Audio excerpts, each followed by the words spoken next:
Presidente del Consiglio Monti, venga da noi. Questo è l'invito rivolto dal governatore Zaia al Premier dopo le sue dichiarazioni sugli imprenditori suicidi. Intanto un ciclone in piena regola, dettato da una crisi che davvero ha tolto la voglia di vivere a tanti, è quello che sta travolgendo i soci di Speranza al Lavoro, l'associazione fondata dai familiari delle vittime della crisi che ha i volti di due giovani donne, Laura Tamiazzo, la presidente, e Flavia Schiavon.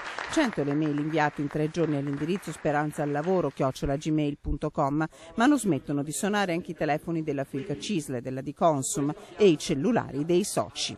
Eravamo coscienti che andavamo ad affrontare sicuramente delle problematiche molto vaste, molto profonde e drammatiche, però non ci aspettavamo questo ciclone di richieste di aiuto. Scrivono e chiamano imprenditori, famiglie, professionisti, ma anche giovani e persone che si offrono di dare una mano da ogni parte d'Italia.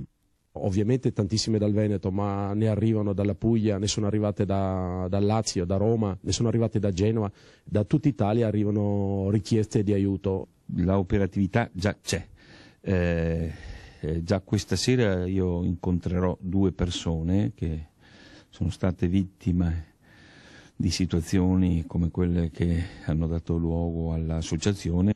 Si tratta di 2 professionisti di Treviso e provincia. Intanto è stato attivato un comitato scientifico.